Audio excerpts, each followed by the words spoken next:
दर्शकों स्वागत है आपका विधि से एमटी न्यूज में। मैं हूं कृष्णकांत सिंघारिया। अब देखते हैं दिन भर की खास खबर। अपनी ही औलाद की प्रताड़ना से तंग एक बुजुर्ग दंपत्ति न्याय मांगने पहुंचा जिला प्रशासन के पास। कलयुगी बेटा करता है माता पिता की पिटाई।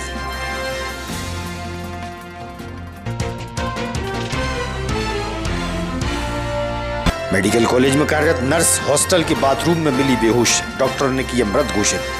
पीएम के बाद मृत्यु के कारण का होगा खुलासा।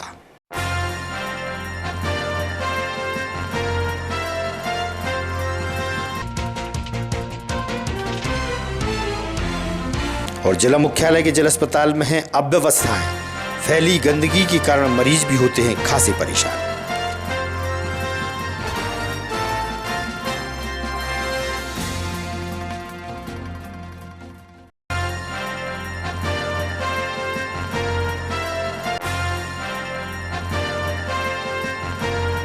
अब खबर विस्तार से। शमशाबाद तहसील के गोरिया खेड़ा से एक बुजुर्ग दंपत्ति जिला मुख्यालय पहुंचे, जहां उन्होंने बताया कि उनका बेटा नेत्राम मीणा उन्हें जूते चप्पलों से मारता है और जमीन भी हड़प रहा है। अपनी ही औलाद से त्रस्त बुजुर्ग दंपत्ति ने ज्ञापन सौंपकर प्रशासन से न्याय की मांग की है। कलयुगी बेटे की मार से परेशान है बुजुर्ग दंपत्ति। नन्नूलाल। पूरा नाम बताओ। नन्नूलाल नैना। कहाँ से आए आप लोग? गोरिया खेड़ा। कौन सी तहसील? शमशाबाद तहसील। अच्छा, काय के लिए आया था यहाँ पे? भैया बच्चा परेशान कर रहा है मेरे। क्या नाम बच्चा को? हिस्सा नहीं दे नेत्राम। नेत्राम। तो और क्या कर रहा तुम्हारे साथ? हिस्सा नहीं दे रहा हूँ, मार रहा है, दिन रात गाड़ी दे रहा है और कुआं में कूद रहा है। हिस्सा हिस्सा काय का हिस्सा मांग रहा है? हिस्सा काय का मांग रहा है? मैं नहीं दे रहा हिस्सा, तुमरे हिस्सा कुछ नहीं है, घर में जाओ, बाहर भाग जाओ। अच्छा, क्या करोड़ दे रात के? हाँ, काय से मारा? तो चप्पल से मारो। चप्पल से मारा। डोली कहाँ गिरे वाली हो? कौन सी तहसील में आते?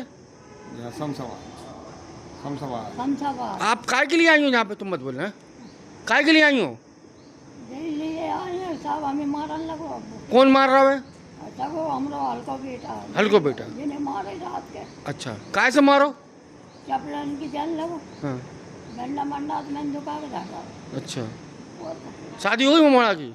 अरे दारू पी रहा रात देना। अच्छा अच्छा, नहीं शादी हो गई? नहीं भाई, एक बच्चा है वो। 15 मई को केवट जयंती शमशाबाद और बासोदा में धूमधाम से मनाई गई। क्षेत्रीय जनप्रतिनिधि भी मौजूद रहे। समाज बंधुओं सहित आयोजकों से हुई चर्चा।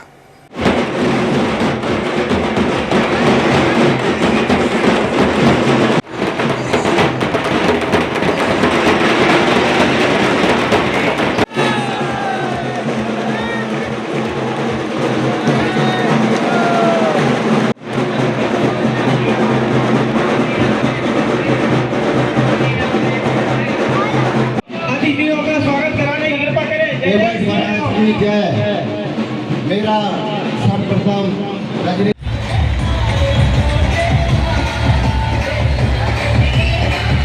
भैया फोटो खिंचवाने में करता वगैरह बता रहे थे आपके बारे में, के लिए कभी मिलना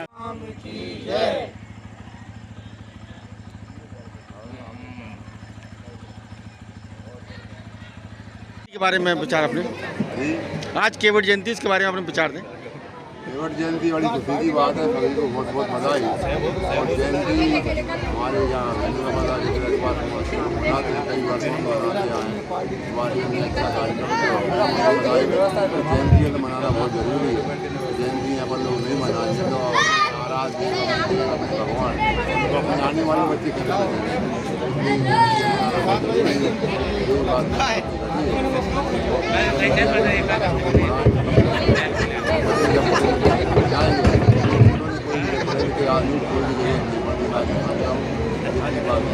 बहुत विचार करें।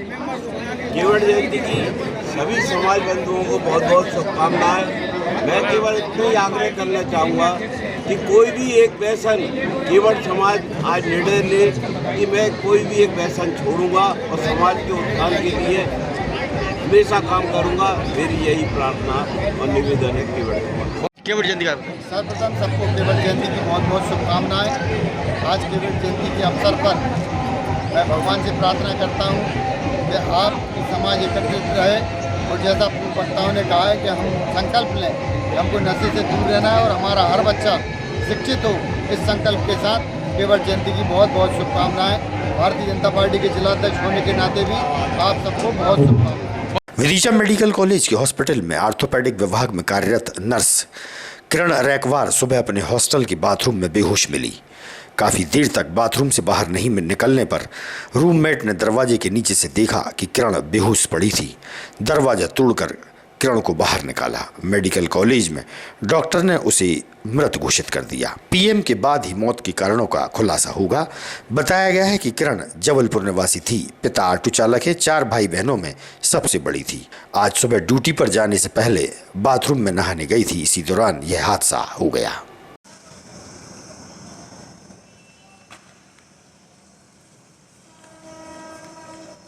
मिली थी कि वो बाथरूम में गई थी और अचानक वहाँ पर शायद गिरी और उसके साथ जो उनकी मेट थी, रूममेट, उसको थोड़ी देर में जब वो बाहर नहीं निकली तो उसने दरवाजे के नीचे से झांक के देखा तो वो गिरी हुई पड़ी थी। तब उसने बगल वालों को बुलाया और दरवाज़ा तोड़वा के उसे बाहर देखा तो वो गिरी हुई पड़ी थी ऑन दी मूव।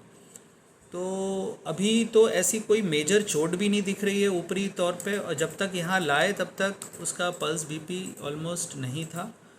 हमारे डॉक्टरों ने पूरा उसको तुरंत वेंटिलेट किया, सारा सीपीआर के जितने भी स्टेप्स होते हैं पूरा करते रहे। तकरीबन 2 घंटे लगे रहे, पर फिर उसके बाद उसकी ईसीजी में स्ट्रेट लाइन आई और पल्स बीपी वगैरह था नहीं। तो इसलिए अभी कुछ बता पाना कि क्या कॉज होगा ये संभव नहीं है। ये पोस्टमार्टम हो रहा है उसका, और जैसे पुलिस को इन्फॉर्मेशन भी दे दी गई थी तो पोस्टमार्टम के बाद ये सब चीज़ें क्लियर हो जाएंगी। अच्छा, परिवार वगैरह को सूचना दे दी गई? परिवार को जो इनके रिश्तेदार हैं कहीं जबलपुर के आगे कहीं रहते हैं इनके पेरेंट्स, तो पिताजी से बात हुई थी तो पहले तो वो यकीन नहीं कर रहे थे। फिर इनके मामा यहीं लोकल गार्जियन हैं, उनको इन्फॉर्म किया, वो तुरंत आ गए थे। तकरीबन उनको भी आने में लेकिन थोड़ा टाइम लगा। उनको सब समझाया, फिर उनसे ही बोला कि आप उनके पिताजी से बात करें, तो उन्होंने बता दिया है, सारी चीज़ें क्लियर हो गई। जिला मुख्यालय के जिला अस्पताल में तमाम प्रकार की गंदगी और कमियां देखने को मिलती हैं। जिला अस्पताल की अव्यवस्थाओं को लेकर मरीज और अटेंडर भी परेशान होते हैं। इस विषय में सिविल सर्जन से हुई चर्चा।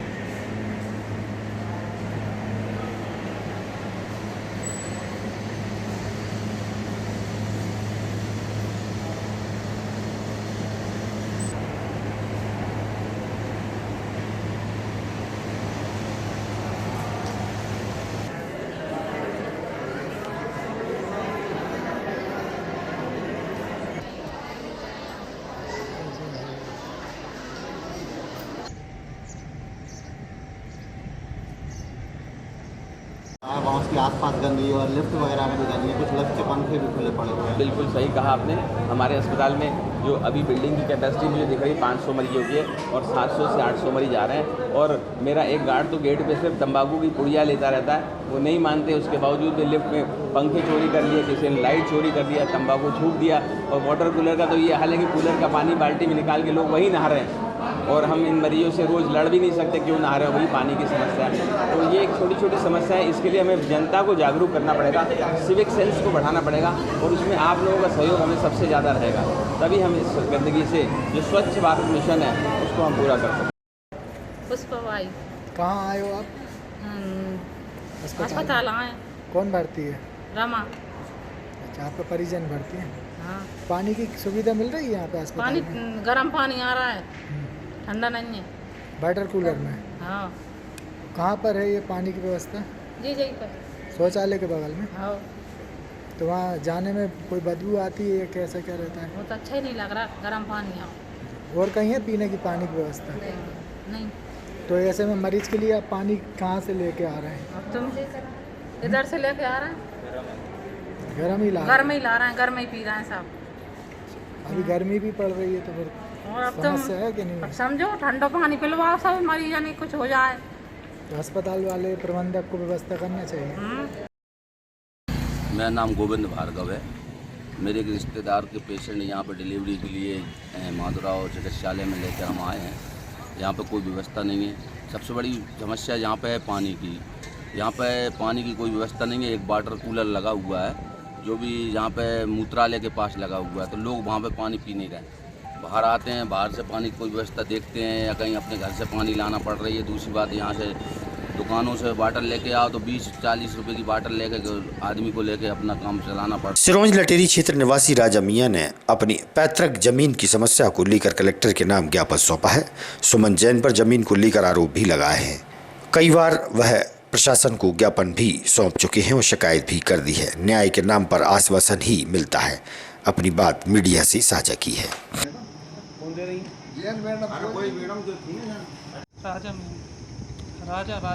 राजा मियां कहाँ से आए आप लोग? ग्राम जमीन कौन की किसके नाम है? जमीन हमारे नाम है। कब से है आपकी जमीन? पैतृक संपत्ति। कितनी बीघा है? ये है 25 बीघा। अच्छा, अब दिक्कत क्या हो रही है? दिक्कत ये हो रही है, मतलब फर्जी अपील चल रही है जो वेद बारिश ही नहीं है, और वो लोगों की अपील चल रही है SDM महोदय द्वारा। अभी कलेक्टर साहब से 3 बार आ चुके मिलने के लिए, कुछ आश्वासन मिला? यही आश्वासन देते हैं, यहाँ से आवेदन भेज देंगे। आज तक कोई मतलब निराकरण नहीं होता, कोई सुनवाई नहीं होती। मेरा नाम साजिद अली है। साजिद राजा मियां का भाई में छोटा राजा मियां का मामला।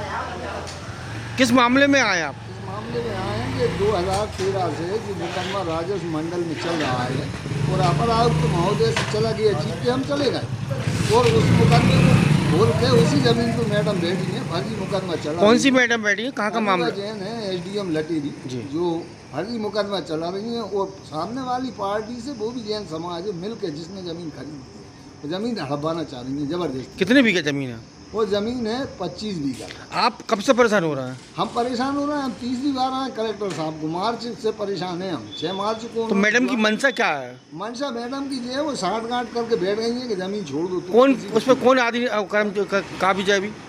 उस पर कब्जा कौन का है? कब्जा हम लोगों का ही। नहीं तो फिर जो दूसरा पार्टी कौन है? दूसरी पार्टी है सोहेल खां वगैरह ने फर्जी नामांकन खुलवा के उस जमीन को सुमन जैन और बाबू खां को बेची है। अच्छा। और आज तक उन्होंने कब्जा न ले पाया, न उन्होंने नामांतरण। कब बेची थी उन्होंने? ये बेची थी 26/2/2013 को उन्होंने।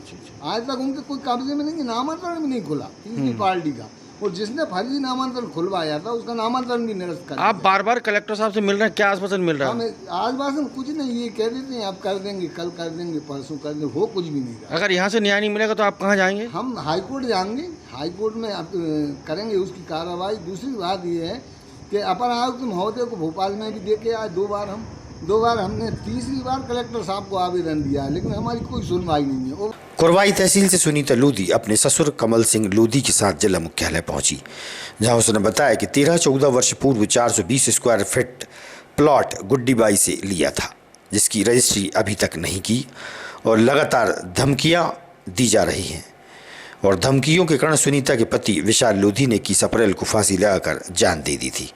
पीड़िता अपने ससुर के साथ न्याय मांगने कलेक्टर के पास पहुंची।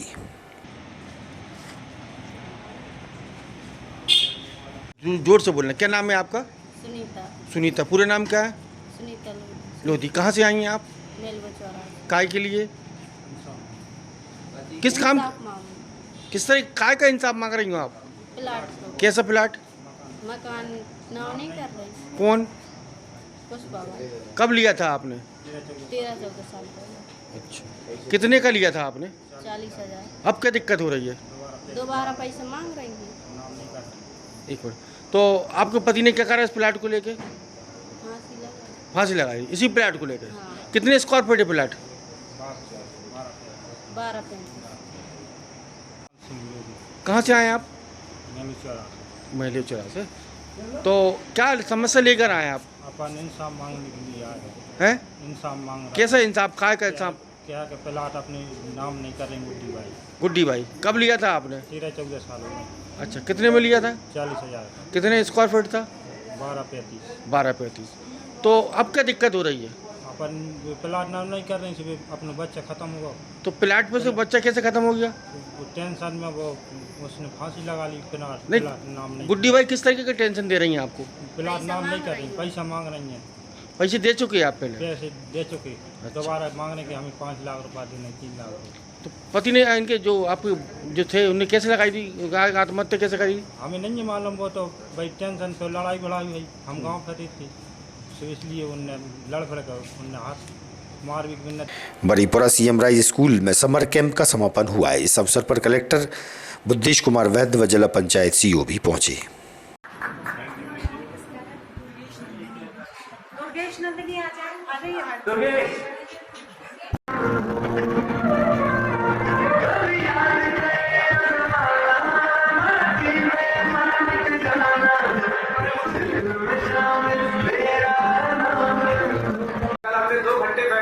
चिंता की कि विदिशा के जिले में बच्चों के एजुकेशन की व्यवस्था को हम कैसे बेहतर कर सकते हैं, हमारे स्कूलों के परीक्षा के परिणाम कैसे अच्छे हो सकते हैं। कल हम और सीओ साहब जो है विदिशा जिले के पूरे शिक्षा के काम से जुड़े हुए अधिकारी और मैदानी कर्मचारियों के साथ सबके साथ हम लोग बैठे थे। विदिशा के मुक्तिधाम में टीन शेड टूटा हुआ पड़ा है, पूरी तरह क्षतिग्रस्त हो रहा है। मृतक का अंतिम संस्कार होता है जहां बारिश के कारण शव अधूरा जल पाता है। ऐसी घटना मंगलवार को घटित हो गई। मृतक के परिजनों ने मुक्तिधाम की व्यवस्थाओं को लेकर नाराजगी जाहिर की है। वहीं तहसीलदार से इस विषय पर हुई चर्चा। मेरा नाम अखिलेश राजपूत है, भाई साहब यही वार्ड नंबर 7 राजपूत कॉलोनी में निवास करता हूँ। क्या है आप? मैं वर्तमान में वार्ड नंबर 7 से पार्षद प्रतिनिधि। आप एक जनप्रतिनिधि हैं और ये जो मुक्तिधाम है विदिशा का, ये आपके कार्य क्षेत्र में आता है। तो यहाँ पर देख रहे हैं टीन सेट ना होने से जहाँ पे मृत आदमी को का जो शव है वो भी चैन से नहीं चल पा रहा। क्या कहेंगे इसके बारे में? आज सुबह मेरे एक परिचित की मृत्यु हो गई थी, परिचित के पिताजी की। तो मैं सुबह आया था यहाँ पे शमशान घाट में, उस समय भी इन सारी चीज़ों की बात हुई थी। लेकिन जब मैं अभी दोपहर में आया तो पानी गिर रहा था। पानी गिरने के कारण मैंने भैया यहाँ पे रुकते हैं उनसे बोला भी, उनका एक पानी गिरा तो वो डेड बॉडी पूरी जली नहीं थी, उनका हाथ बाहर निकल रहा था। तो मैं उनसे बोल के उनसे करवा के गया था। और भाई साहब मेरा तो एक निवेदन है, शहर में इतने बड़े हमारे जनप्रतिनिधि हैं, विदिशा शहर हमारा सांस्कृतिक धार्मिक कार्यों में बहुत आगे अव्वल है। इसका नगर पालिका से टीन सेट का ठेका भी हुआ था और मैंने यहीं से सुबह ठेकेदार से भी फ़ोन पे बात की। तो ठेकेदार का कहना था कि भैया मेरा अभी भुगतान नहीं हुआ है। तो मेरा माननीय कलेक्टर महोदय से, नगर पालिका के सीएमओ महोदय से और शहर के हमारे सभी वरिष्ठ बड़े जनप्रतिनिधियों से कहना है कि शमशान घाट जैसी स्थान की व्यवस्था सुचारू करवाएं और ठेकेदार का भुगतान कराकर। डेड बॉडी भी पूरी नहीं जल पाई है। डेड बॉडी पूरी नहीं जली है, पानी का अभी और भी डेड बॉडी आ रही है। मौसम ऐसा हो रहा है, ये तो अब पर डे का काम है। डेड बॉडी आप रोक तो है नहीं सकते। लकड़ी भी खुले में रखी, लकड़ी भी खुले में पड़ी हुई है। भाई साहब लकड़ी के साथ साथ आप तो डेड बॉडी जल नहीं पा रही पूरी, टीन सेट नहीं है इसके कारण। चल बहुत धन्यवाद। ब्रजेश शर्मा। ये कौन सा स्थान है? ये मुक्तिधाम। आप काय के लिए आए थे यहाँ पर? यहाँ हम एक लकड़ी में आए थे। तो क्या देख रहे हैं यहाँ पर? यहाँ पे कुछ व्यवस्था नहीं है, पानी की ऐसा मौसम हो रहा है, ठीक है। कुछ अजली लाशें रह गई हैं जी, ठीक है ना। तो क्या कहना चाहेंगे? बस प्रशासन से यही कहना है कि थोड़ा देख रेख की जाए और यहाँ की व्यवस्थाएं सही सॉलिड हो जाएं। जी, कितनी लाश जल रही हैं यहाँ पर अभी? यहाँ 5-6। कहाँ आया अभी ये? मृत्युदान में आए। क्या देख रहे हैं यहाँ पर?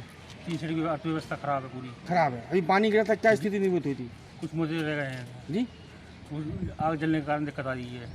बहुत बढ़िया। विदिशा जो है इतने समाज सेवी, इतने दानदाता, सारी चीज़ें होने के बावजूद राजनीतिक हस्तक्षेप सब, लेकिन मुक्तिधाम में उसकी व्यवस्थाएं नहीं सुधर पा रही है। इसे मैं जहाँ तक है के द्वारा ये मैटर मेरे संज्ञान में लाया गया है और इस संबंध में जो मुख्य नगर पालिका अधिकारी विदिशा हैं उनसे संपर्क स्थापित कर यथोचित नियमानुसार कार्रवाई करवाई जाएगी।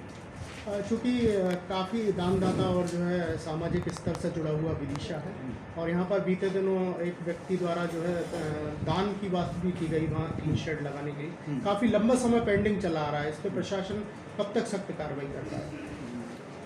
क्योंकि जैसा अभी मैंने आपको बताया मैटर आज ही मेरे संज्ञान में आया है, तो इस संबंध में अगर आपके द्वारा जो बताया जा रहा है कि जन सहयोग भी ऑफर किया जा रहा है, तो अगर ऐसा कुछ भी होगा तो यथाशीघ्र जो भी कार्रवाई है वो पूर्ण की जाएगी। क्योंकि ये जन सुविधा से जुड़ा हुआ मामला है, इसलिए इसमें शीघ्र कार्रवाई कर दी जाएगी। ठेकेदार का कहना है कि पेमेंट नहीं होने से उन्होंने काम रोक दिया गया। इस संबंध में जो मुख्य नगर पालिका अधिकारी विदिशा है उनसे संपर्क करके मैं जानकारी प्राप्त कर लेता हूँ। आज की खबरों को देते हैं पर विराम। आगामी खबरों के लिए आप देखते रहिएगा विदिशा EMT न्यूज़। नमस्कार।